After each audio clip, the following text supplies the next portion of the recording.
안녕하십니까. 수요잡담 시작하겠습니다. 지난주까지 눈 떠보니 하나님이더라 창세기 1, 2, 3장 해설하는 제 책 읽고 설명하기를 마쳤습니다. 그리고 지난주에는 한 주 쉬었고 오늘 새로운 책을 읽으며 설명하겠습니다.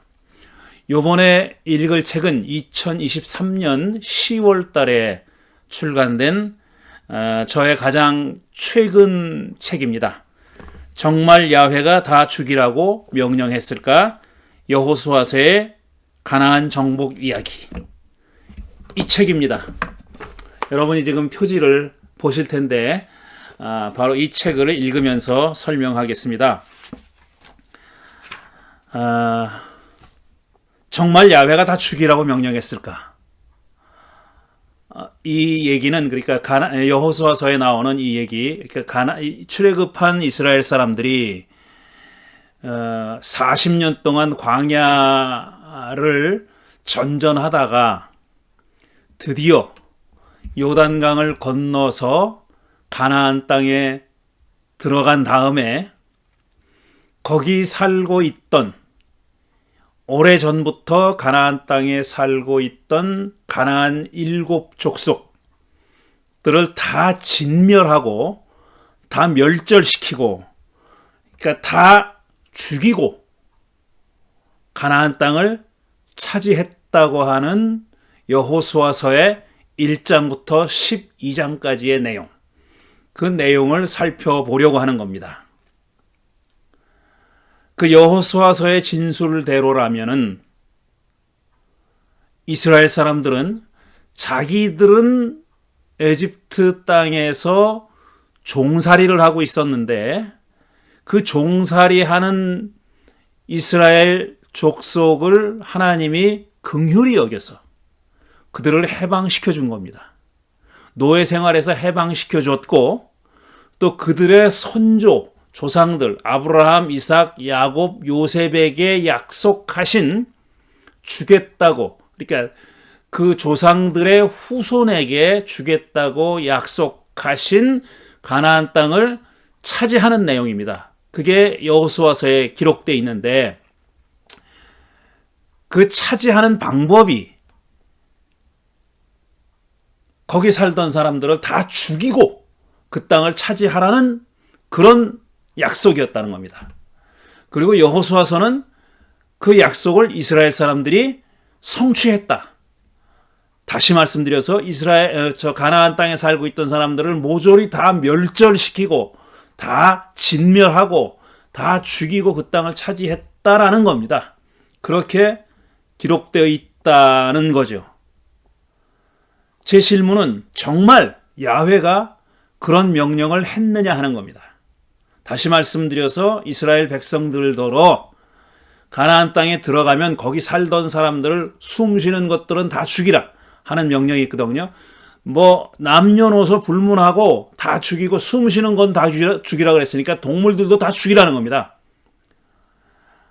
사람은 물론이고 동물들까지 다 죽이고 그 땅을 차지하라고 명령했고 그대로 이루어졌다는 건데 정말 야훼가 그런 명령을 했고 야훼 신이 그런 명령을 했고 또 이스라엘 사람들은 그 명령을 그대로 글자 그대로 수행했느냐 하는 겁니다.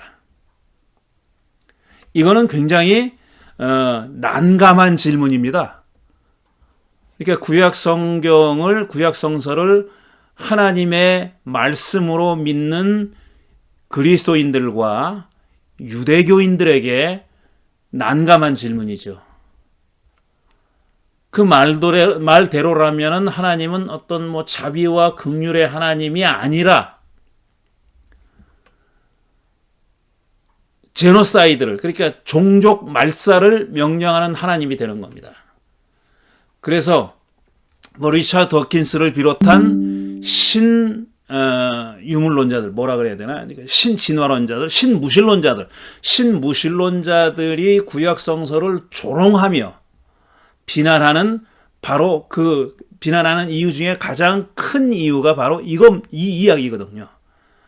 어떻게 신이 종족을 다 말살하라고 명령하느냐. 단지 그 땅에 살고 있었다는 이유로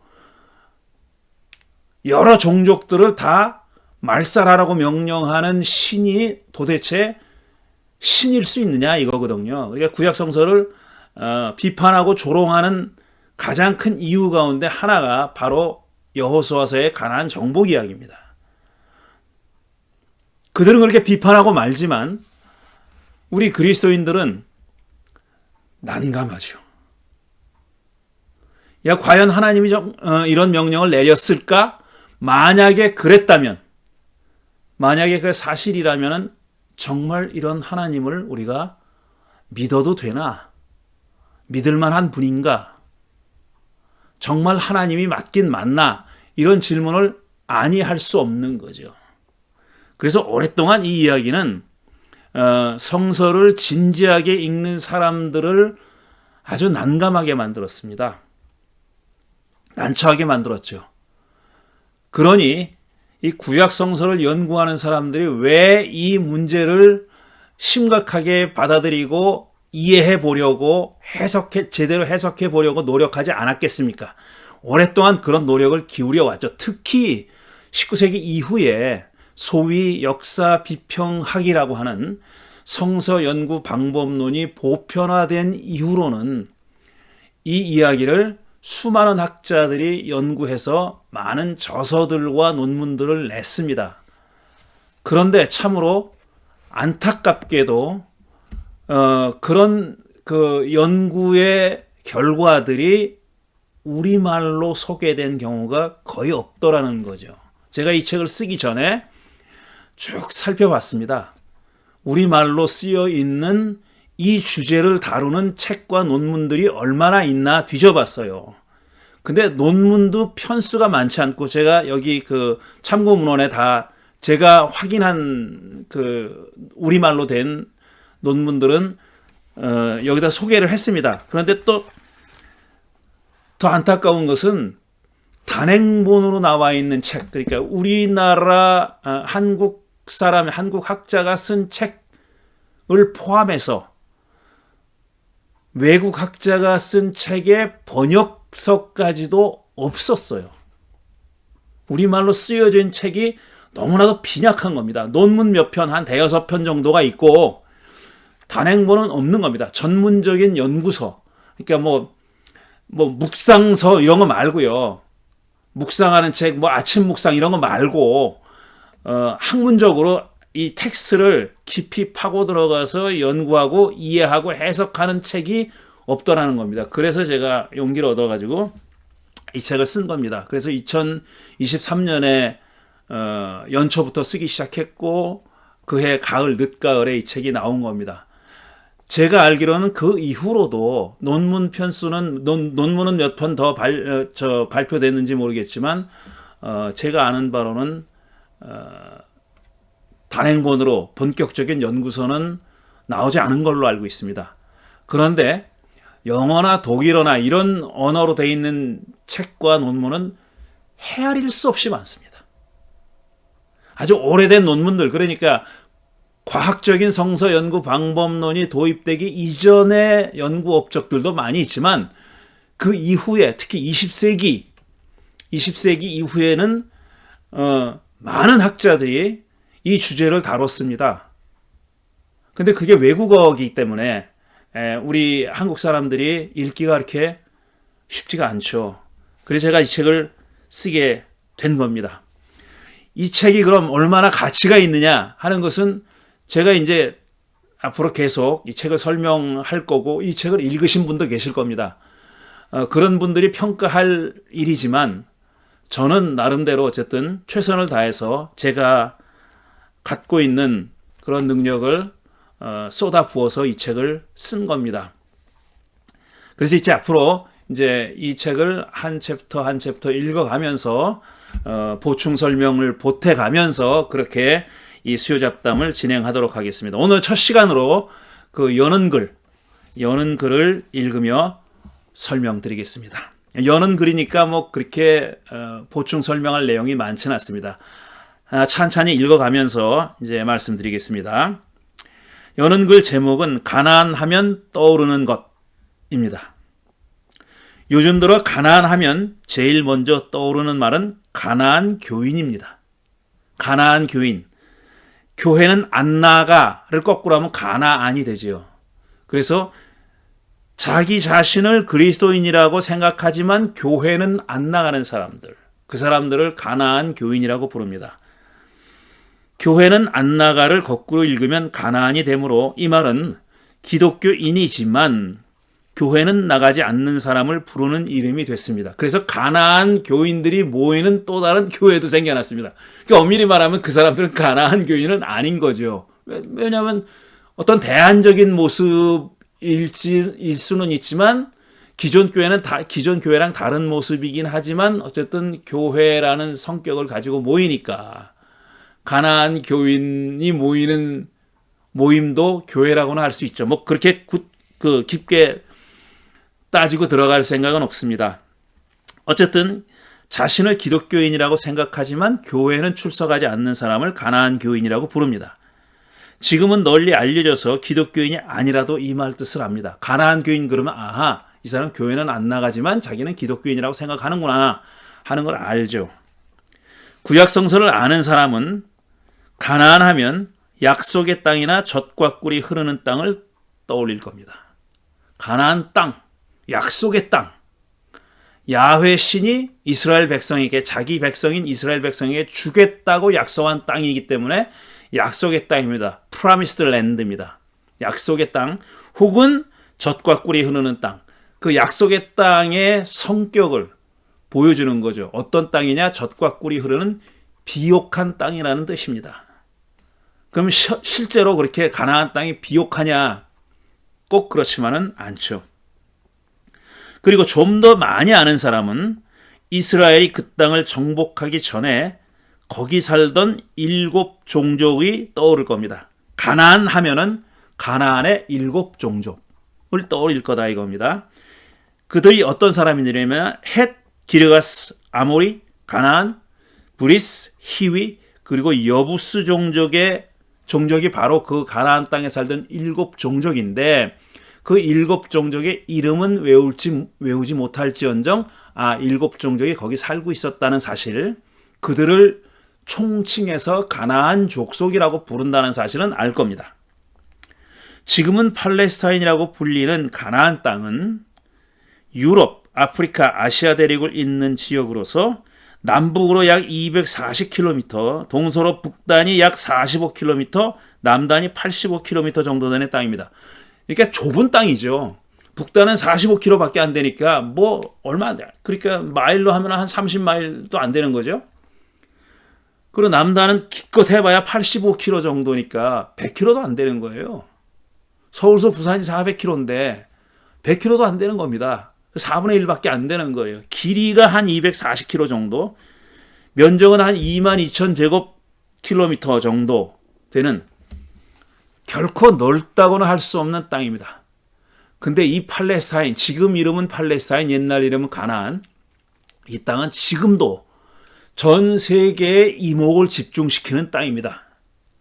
계속해서 분쟁이 벌어지고 있는 땅이고 지금도 말하자면 화약고 같은 땅이죠. 지금 현재도 비록 휴전은 했다고 하지만 가나안 사람들과 팔레스타인 사람들과 이스라엘 사람들이 계속 분쟁하고 있는 그런 지역입니다.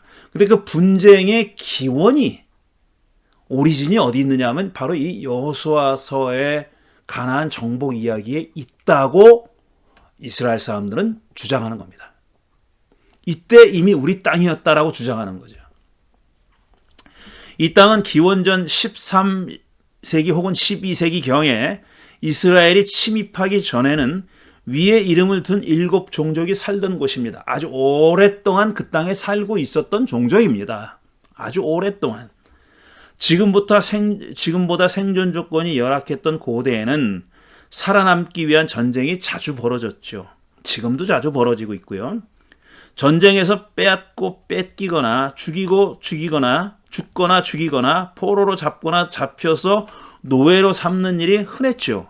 그래서 전쟁을 하는 겁니다. 그걸 위해서, 뺏기 위해서 하는 거고, 빼앗기지 않으려고 상대하는 거고, 빼앗아 오면은 노예로 삼는 겁니다. 죽이거나 노예로 삼는 거고, 만약 전쟁에서 지면 노예가 되는 거예요.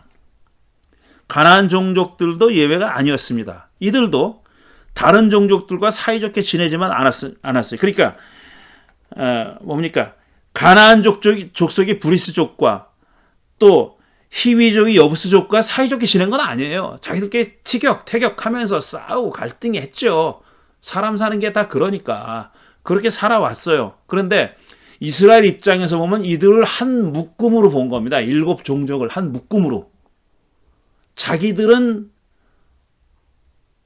비록 외부에서 들어왔지만 야훼 하나님으로부터 약속받은 땅을 차지하려고 들어온 거고, 이 7 족속들은 거기 살고 있지만 내줘야 하는, 그 땅을 내줘야 하는 그냥 7 종족입니다. 그 차이를, 그 7 종족 간에 다 특색이 있고 다 다를 텐데 그 차이가 중요하지 않아요. 이스라엘 사람들한테는.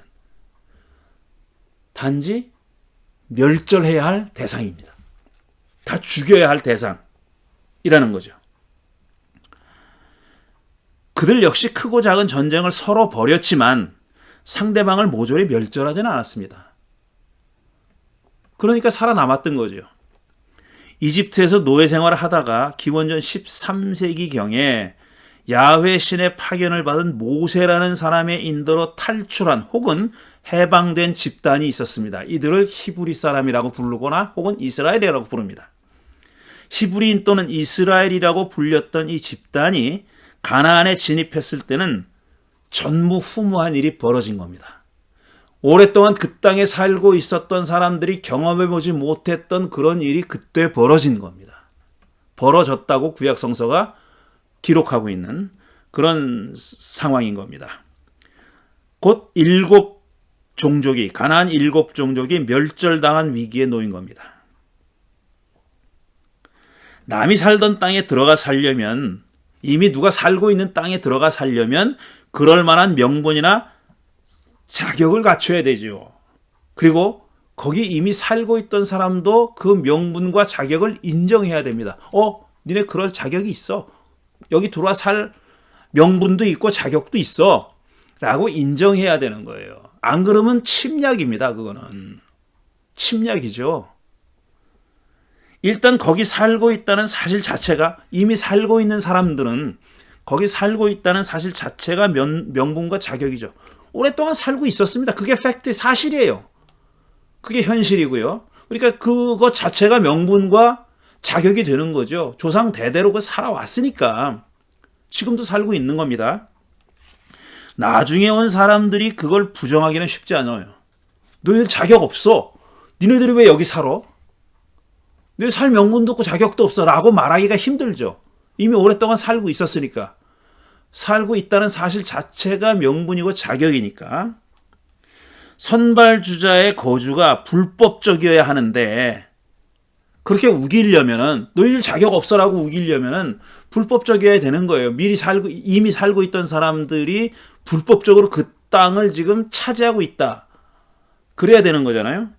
그런데 땅 문서 같은 게 없던 시절에 불법성 여부를 따지는 일은 애초부터 불가능하죠. 문서 내놔봐 이럴 수는 없는 거잖아요. 나중에 침입해 들어온 자들한테 문서 내놔봐 그러면 그들도 없어요. 양쪽 다 어떤 법적으로 그 땅을 차지하고 살 수 있는 그런 권한 같은 거는 없습니다. 그걸 입증할 만한 어떤 법적인 그 근거나 증거 이런 건 없어요. 옛날에 땅 문서가 어디 있습니까? 그런 게. 뭐 개인적인 땅 문서는 있을지 몰라도 한 종족이 그 땅을 차지하고 살 땅 문서가 어디 있어요? 대한민국 사람들은 한반도에 살 수 있는 땅 문서가 있습니까? 없지요. 당연히 오랫동안 거기 살아왔다는 것이 자격이 되는 거잖아요. 불법성 여부를 따지는 일은 애초에 불가능하죠.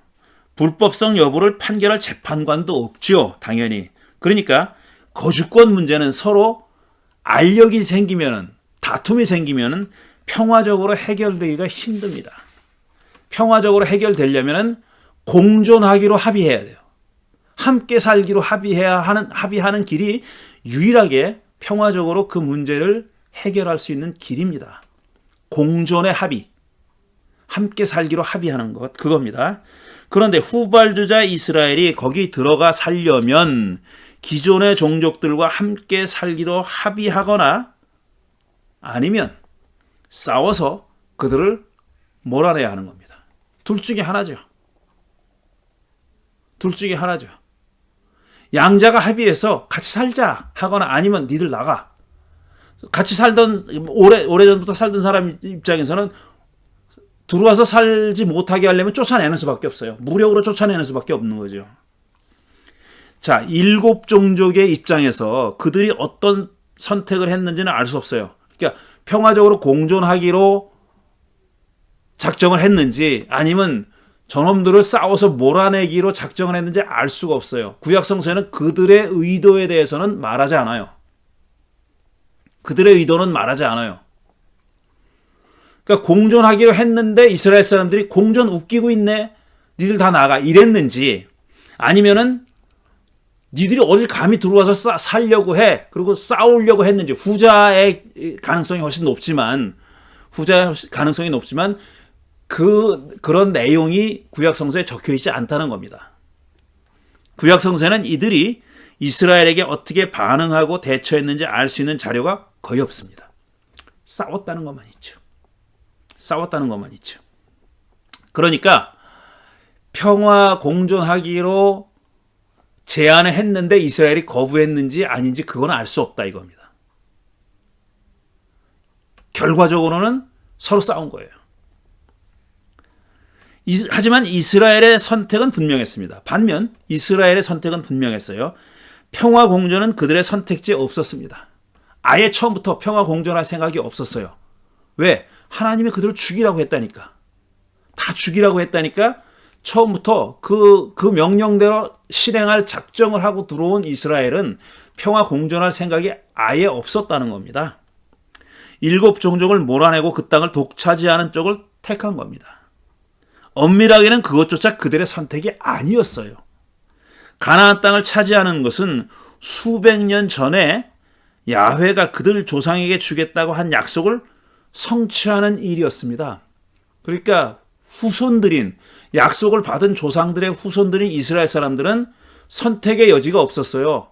약속을 조상들에게 했으니까 그걸 지금 성취하는 것밖에는 다른 선택이 없었다 이거예요. 우리 조상에게 그렇게 약속을 했지만 우린 그렇게 안 할래.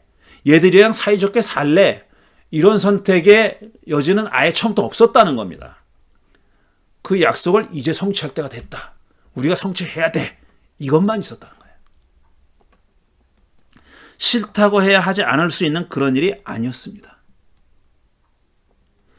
입장을 바꿔놓고 가나안 종족 처지에서 생각해보면 이처럼 황당한 일이 어디 있을까 싶다. 우리가 구약성서를 읽을 때 저는 많이 주장을 하는데 상대방의 입장은 어땠을까를 좀 생각해 봐야 됩니다. 상대방의 입장은 예를 들어서 아브라함, 이삭 이렇게 이어지잖아요. 근데 아브라함은 이삭만이 아들이 아닙니다. 또 다른 아들이 있잖아요. 이스마엘이라는 아들이 있어요. 하갈이라는 첩이 있었고 그가 낳은 이스마엘이 있었어요. 이스마엘이 물론 이삭보다 더 형입니다. 근데 쫓아내죠 결국은. 사라가 아브라함을 부추겨가지고 쫓아냅니다. 그러니까 마치 쫓겨난 하갈과 이스마엘은 나쁜 사람인 것처럼 생각해요. 게다가 인근 족속의 조상이 됐다는 거 아니에요 이스마엘이.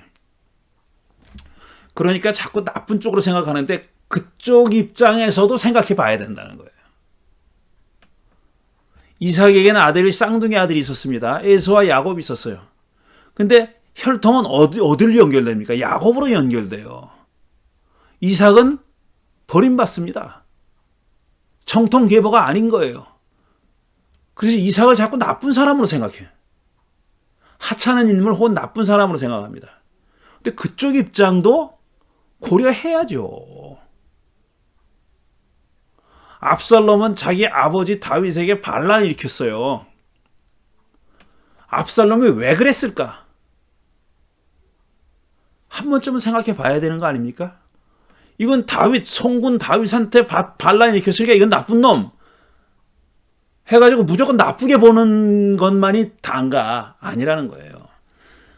근데 그거는 다 이스라엘 안에서 일어난 일이잖아요. 그러니까 어느 정도 여지가 있습니다. 그쪽의 입장도 생각해 볼, 상대편의 입장도 생각해 볼 여지가 있는데 가나안 족속은 아무도 그러지 않습니다. 제가 아무도라는 말은 좀 과장이고 그 누구도 가나안 사람들의 입장에서 생각해 보려고 하는 시도를 거의 하지 않아요. 저는 이거 잘못됐다고 생각합니다. 그게 이어져서 지금 팔레스타인 사람들, 이스라엘 사람들과 싸우고 있는 팔레스타인 사람들을 천하의 악인으로 생각해요.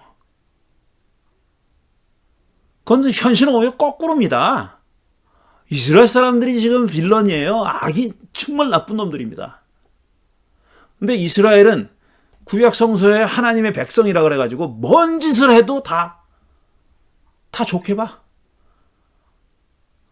그래서 광화문 집회에 나오고 성조기 들고 태극기 들고 나오는 사람들 이스라엘 기까지 들고 나온대잖아요. 난 그 양반들이 왜 이스라엘 기를 들고 나오는지 자기는 어떤 인식이 있는지도 모르겠어요. 왜 자기가 이 깃발을 들고 나오는지는 아나?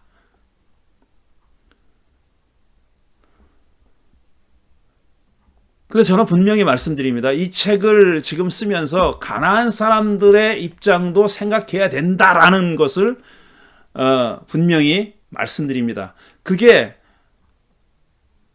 그들의 입장을 추론할 만한 어떤 근거가 거의 없어요. 구약성서. 구약성서 자체가 그 얘기를 안 하니까. 근데 구약성서가 얘기 안 한다고 해서 우리가 그 생각을 하지 말아야 된다라고는 생각하지 않아요. 저는. 그건 아니라고 생각합니다. 듣도 보도 못한 자들이 나타나서 자기들 신이, 야훼 신이 자기들에게 주겠다고 약속했으니 땅을 내놓고 나가거나 죽어야겠다고 얘기하는데 그걸 그래 맞아 라고 할 사람들이 어디 있겠어요? 그런 사람들이 어디 있습니까? 마른 하늘에 날벼락도 분수가 있지. 이건 말도 안 되는 그런 주장이죠. 같이 살자고 하는 것도 아니고 같이 살자고 해도 지금 들어줄까 말까인데 땅을 독차지하겠다는데 누가 거기에 순순히 동의하겠느냐 이겁니다. 아메리카 원주민들도 그 순하고 착한 사람들이 다 땅 뺏겼어요. 결국은. 야훼는 그들이 인정하지도 믿지도 않는 신입니다. 야훼? 듣도 보도 못한 신입니다. 가나안 사람들의 입장에서는. 근데 이스라엘 사람들이 들어와서 야훼 우리 신이 이 땅 우리한테 줬어. 그러니까 야 그 신이 누군데? 니들이나 그런 신을 믿지 우리랑 무슨 상관이야? 당연히 그러죠. 당연히. 그는 이스라엘의 신일 뿐 그 이상도 이하도 아닙니다. 가나안 사람들이 그 신을 인정할 이유가 없어요. 그 신이 그들에게 어떤 약속을 했든 이들이 알 바는 아니었죠. 당연하죠. 이스라엘의 주장은 가나안 7 종족에게는 억지입니다. 억지일 뿐입니다. 그런데 땅을 내놔 하는 것도 말도 안 되는데 이보다 더 큰 문제는 땅을 차지하는 방법이었습니다. 야훼가 7 종족을 남녀노소 불문하고 모조리 죽이고 땅을 차지하라고 명령했다고 말하니까 말이죠. 다 죽이고 차지하라고 명령했다고. 그렇게 그게 땅을 차지하는 방법이에요. 이스라엘 사람들이 가나안 땅을 차지하는 방법, 차지하라 하는 방법이라고 야훼가 명령한 방법이라는 겁니다. 그렇게 차지하라고, 이런 식으로 차지하라고 야훼가 방법까지 제시했다는 거예요. 명령했다는 거예요. 그냥 땅을 차지해. 방법? 그 니들이 알아서 해가 아니라 다 죽여. 다 죽이고 차지하라고 구체적으로 방법까지 명령했다는 겁니다. 그 대표적인 구절, 신명기에 나오는 2 구절을 좀 길지만 인용해서 읽어보겠습니다. 세번역 성경입니다. 주 당신들의 하나님이 당신들이 들어가 차지할 땅으로 당신들을 이끌어 들이시고 당신들 앞에서 여러 민족 곧 당신들보다 강하고 수가 많은 7 민족인 헷족과 기르가스족과 아모리족과 가나안족과 브리스족과 히위족과 여부스족을 다 쫓아내실 것입니다. 그랬어요. 쫓아내실 것입니다. 몰아낸다. 킥아웃 한다 이거. 몰아낸다. 쫓아낸다는 거예요. 쫓아낸다 그랬어요. 여기서는. 야훼가 다 쫓아낼 거라 그랬어요. 그러니까 이 말은 글자 그대로 당신들은 아무것도 안 해도 돼. 야훼가 다 쫓아낼 거야. 이렇게 받아들여지잖아요. 물론 야훼가 당신들의 손을 빌어서 쫓아낼 것이다. 라는 식으로도 읽을 수 있죠. 하지만 구약 성서적 용법은 이렇게 말했을 때, 야훼가 쫓아낸다고 했을 때는 사실상 야훼의 전쟁을 얘기하는 겁니다. 야훼의 전쟁. 옛날에는 거룩한 전쟁이라고 불렀던 Holy War라고 불렀던 성전, 거룩한 전쟁이라고 불렀던 그 야훼의 전쟁을 얘기하는 겁니다. 그 얘기는 뭐냐면 야훼가 직접 싸우니까 너희들은 구경만 해 이겁니다. 쉽게 얘기하면 사람들은 구경만 해. 야훼가 직접 다 싸워서 승리할 거야 이거거든요. 그런 뉘앙스가 강한 겁니다. 여기서 주 당신들의 하나님은 그들을 당신들의 손에 넘겨주셔서 당신들이 그들을 치게 하실 것이니 그때 당신들은 그들을 전멸시켜야 합니다. 여기선 또 다른 얘기를 해요. 아하, 그건 아니었구나.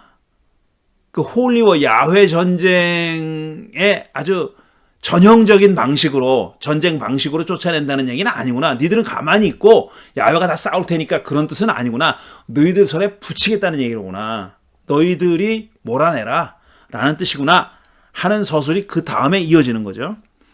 그들과 어떤 언약도 세우지 말고 그들을 불쌍히 여기지도 마십시오. 그들과 혼인관계를 맺어서든 안 됩니다. 그 어떤 인연도 만들지 말아라. 그 어떤 관련도 갖지 말아라. 관계도 맺지 말아라. 절대적으로 남이다. 걔네들은 남이니까 뭘 하려고 하지 마. 이 소리죠. 당신들 딸을 그들과 혼인관계를 맺어서도 안 됩니다. 당신들 딸을 그들의 아들과 결혼시키지 말고 당신들 아들을 그들의 딸과 결혼시키지도 마십시오. 그 전에 했던 말을 강조하기 위해서 지금 구체적으로 얘기하죠. 그렇게 했다가는 그렇게 당신들이 7 족속과 관계를 맺고 같이 살다가는 쫓아낸 다음에라도 어떤 관련을 맺었다가는 두 가지 가능성이 다 있는 거예요. 그렇게 했다가는 그들의 꿰매 빠져서 당신들의 아들이 주님을 떠나 그들의 신을 섬기게 될 것이며 그렇게 되면 주님께서 진노하셔서 곧바로 당신들을 멸하실 것입니다. 그렇게 관계를 맺으면은 당신들의 자식들이 아들들이 그들의 꿰매 빠질 거다. 유혹에 넘어갈 거다. 그래서 그들의 신을 섬길 거다. 나 말고 야훼 신 말고 그들의 신을 섬길 거다. 그렇게 되면은 야훼가 화가 나서 진노하셔서 곧바로 당신들을 멸하실 것입니다. 당신을 다 죽일 거야. 이렇게 얘기한 거예요. 그러므로 당신들은 그들에게 이렇게 하여야 합니다. 그들의 제단을 허물고 석상을 부수고 아세라 목상을 찍고 우상들을 불사르십시오. 자, 이 귀절만 보면은 왜 가나안 7 족속을 몰아내거나 아니면 멸절해야 하느냐 하면은 두 가지 가능성이 다 있어요. 이 귀절 안에는. 왜 그래야 하냐면 종교적으로 우상숭배에 빠지니까 이거예요. 한마디로 얘기하면. 그들을 살려뒀다가는 그들의 신을 섬길 테니까. 이유가 그거예요. 이유가 살려두면 그들의 유혹에 빠져서 그들을 살려두면 그들의 유혹에 빠져서 그들의 신을 섬길 나를 버리고 그들의 신을 섬길 터이니까 그들을 죽여라 이겁니다. 이게 신명기 7장에 나오는 얘기예요. 똑같은 책 신명기 20장에 또 이런 위절이 있습니다. 그러나 주 당신들의 하나님이 당신들에게 유산으로 주신 땅에 있는 성읍을 점령했을 때는 숨쉬는 것은 하나도 살려두면 안 됩니다. 굉장히 포괄적으로 얘기하죠. 숨쉬는 것은 살려두지 말래. 숨만 쉬는 건 죄다 죽이려는 겁니다. 곧 햇사람과 아모리 사람과 가나안 사람과 브리스 사람과 히위 사람과 여부스 사람은 주 당신들의 하나님이 당신들에게 명하신 대로 전멸시켜야 합니다. 여기는 헷, 아모리, 가나안, 브리스, 히위, 여부스 이렇게 6개예요. 기르가스가 빠졌어요. 왜 빠졌을까? 이것도 궁금하죠. 20절에 따르면 20장에 따르면 신명기 20장에 따르면 가나안 6 족속입니다. 왔다 갔다 합니다. 이렇게. 주 당신들의 하나님이 당신들에게 명하신 대로 전멸시켜야 합니다. 전멸, 이게 헤렘이라고 하는 그런 단어를 사용합니다. 헤렘, 전멸, 멸절, 진멸, 이런 식으로 번역하죠. 그렇지 않으면 그들이 그들의 신을 섬기는 온갖 역겨운 일을 당신들에게 가르쳐서 당신들이 주 당신들의 하나님께 죄를 짓게 할 겁니다. 같은 의도죠. 결국은 그들의 신을 섬기게 될 거다. 그러니까 죽여라. 그렇게 안 하려면 죽여라. 그렇게 되는 겁니다. 원주민들이 살고 있는 땅을 침범해서 그들을 몰아내고 그 땅을 차지하라고 야훼가 명령했다는 것도 이해하기 힘든데, 야훼가 정말 다 죽여? 제노사이드를 하라 그랬다고? 대량 학살을 하라 그랬다고? 더 당혹스러운 점은 야훼가 7종족을 전멸시켜서 숨쉬는 것은 하나도 살려두지 말라고 명령했다는 겁니다. 다 죽이라고 했다는 거예요. 숨쉬는 것은 살려두지 말아라. 갓난아기도 살려두지 말고 어머니 태중에 있는 태아도 살려두지 말라는 거예요. 생각 있는 사람이라면 여기에 당황하지 않기가 어렵죠. 구약 성서는 하나님의 말씀으로 믿는 기독교인이라면 그 하나님이 출애굽기 34장 6절의 말씀대로 자비롭고 은혜로우며 노하기를 더디하고 한결같은 사랑과 진실이 풍성한 하나님이라면 어떻게 이런 명령을 내릴 수 있냐고 놀래야 맞죠. 이 출애굽기 34장 6절에 나오는 거는 당신 백성에 관한, 그들에게만 관한 얘기인가? 그들에게만 자애롭고 은혜롭고 노하기를 더디하고 이렇다는 얘기인가? 이스라엘 바깥 사람들한테는 이렇게 멸절하라는 명령도 그냥 쉽게 내리는 그런 신인가? 이런 질문을 하게 되는 거 아니에요. 그게 확대되면 요즘 기독교인들 이외의 사람들은 죽어도 싸. 이건가? 특히 이슬람, 회교도들, 그런 사람들은 다 죽어도 싸? 우리 땅에 들이지 말어? 같이 못 살아? 이건가? 그 지역에 모스크가 들어오면은, 그러니까 이슬람 사원이 들어오면은 그 동네 교회들이 난리 친다 그러잖아요. 때때로 야훼의 명령을 그대로 실행하지 않았던 이스라엘이 이 명령은 글자 그대로 실행했다고 서술하고 있습니다. 이스라엘이 야훼 하나님의 명령을 늘 언제나 예외 없이 글자 그대로 행하지는 않았습니다. 그런 건 아니에요. 그런데 이 명령만큼은 글자 그대로 행했다고 서술돼 있어요. 어디? 여호수아서 11장 20절에 읽겠습니다. 여호수아가 이들 원주민을 조금도 불쌍히 여기지 않고 전멸시켜서 희생 제물로 바친 까닭은, 자, 여기서는 또 전멸시켰다는 말 플러스 하나가 더 나와요. 그들을 희생 제물로 바쳤대요. 희생 제물로 바쳤대. 그러니까 야훼는 이런 이민족을 죽여서 바쳐지는 제물을 즐겨 받는 하나님이 되는 거예요. 이 말대로 하면 주님께서 그 원주민들이 고집을 부리게 하시고 이스라엘에 대항하여 싸우다가 망하도록 하셨기 때문이다. 이건 가만히 놔두면, 야훼가 이런 뜻이에요. 야훼가 그 이민 7족속을 가만히 놔두면 어떻게 될지 모르는데, 다시 말해서 멸절당하지 않고 이스라엘 사람들에게 순순히 땅을 내줄지도 모르는데 야훼가 그 꼴 보기 싫어서 고집을 부리게 만들었다는 거예요. 그러니까 저항하게 만들었다는 거예요. 순순히 땅을 내주고 그 지역 밖으로 나갈 생각은 안 하고 이것들이 어디 와서 우리 땅을 달라 그래 그러고 죽기 살기로 싸우게 만들었다는 거예요. 누가 만들었냐? 야훼가 그들의 머리를, 그들의 생각을 주관해서 그렇게 만들었다는 거예요. 고집을 부리게 만들었대요. 그래서 멸절당하게 만들었다는 겁니다. 이스라엘에 대항하여 싸우다가 망하도록 하셨기 때문이다. 이해가 됩니까?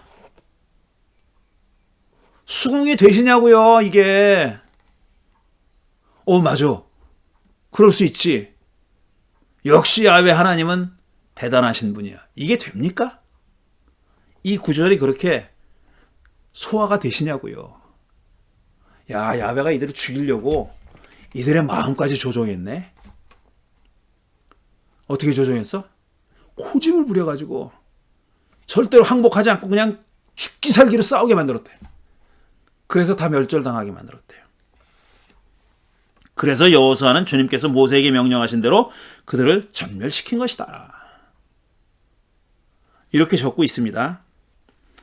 여호수아는 그 다음에 11장 23절, 여호수아는 주님께서 모세에게 말씀하신 대로 모든 땅을 점령하고 그것을 이스라엘 지파의 구분을 따라 유산으로 나눠줬습니다.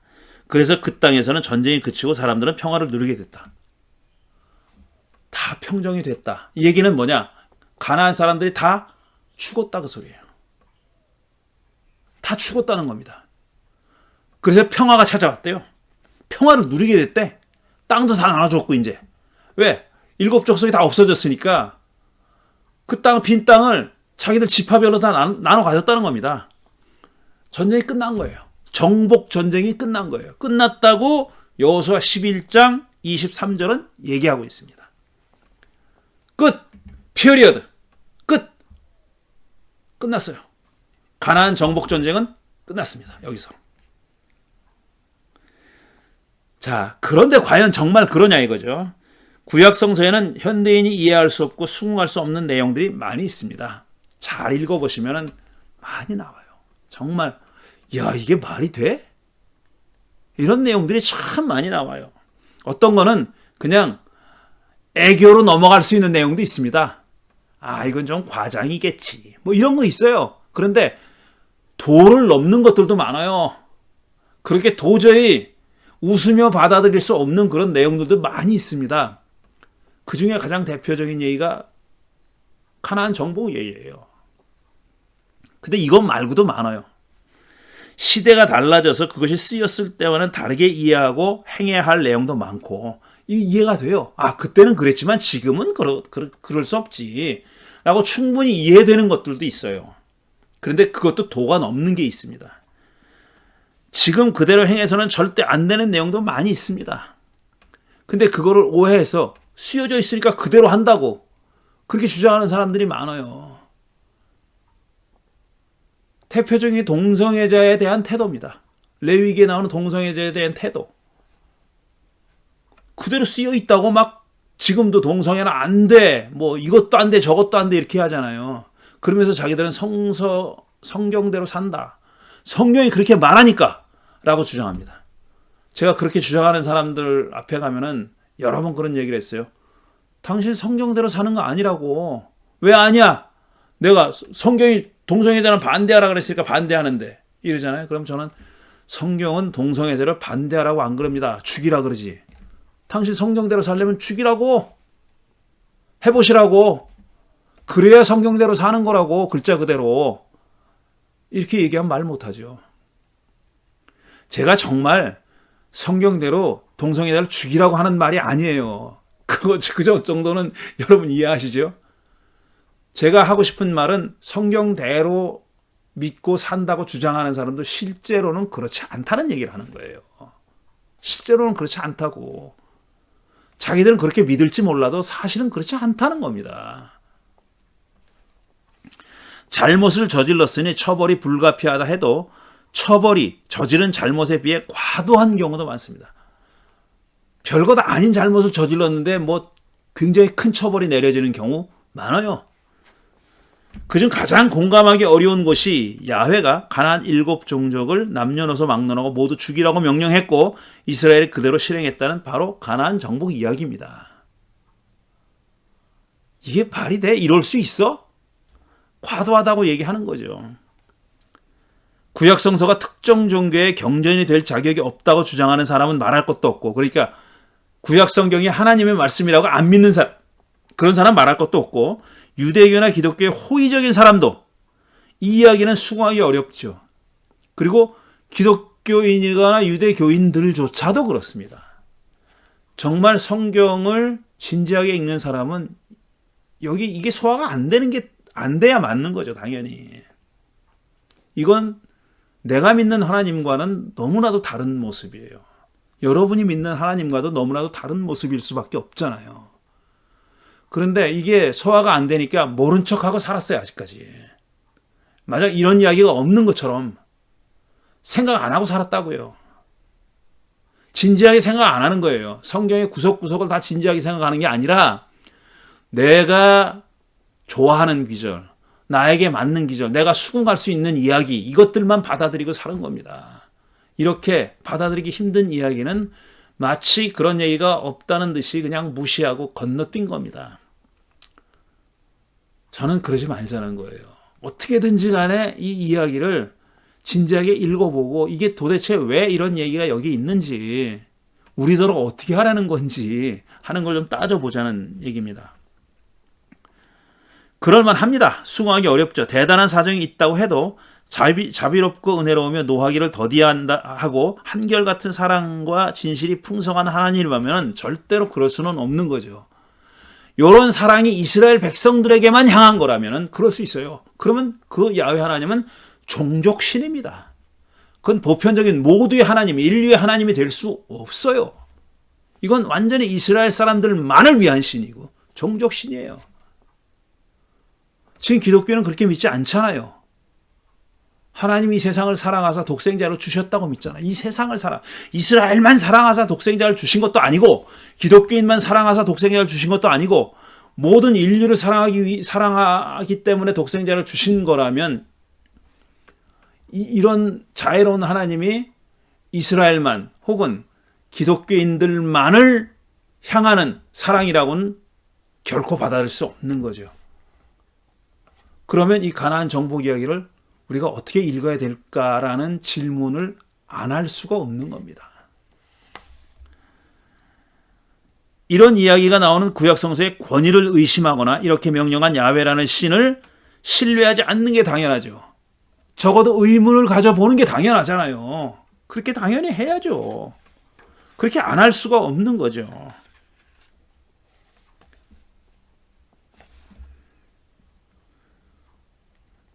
여는 글의 한 절반 했어요. 근데 오늘 여기까지만 하겠습니다. 제가 지금도 이미 상당한 시간 동안 얘기를 했는데 이 내용이 사실요 쉽지가 않습니다. 가나안 정복 이야기를 성경이 쓰인 내용을 일단 그대로 이해하는 것도 쉽지가 않아요. 그러니까 보충 설명이 많이 필요하고 시간이 좀 필요한 일입니다. 그러니까 언제 이 책을 다 마칠 수 있을지는 아무도 가늠하지 못할 겁니다. 하지만 그렇게 너무 길게는 하지 않으려고 생각해요. 그래서 오늘 여는 글도 한 절반 정도 했는데 문제만 제기한 거죠. 그래서 그 다음은 그럼 도대체 이 이야기가 어떻게 전개될지 그 얘기를 다음 주에 계속 이어가도록 하겠습니다. 오늘은 문제 제기한 절반만 한 거고요. 다음 주에 이 책을 제가 어떤 관점에서 서술했는지 썼는지 하는 것을 좀 더 구체적으로 말씀드릴 수 있겠습니다. 오늘은 여기까지 하겠습니다. 다음 주에 뵙겠습니다. 감사합니다.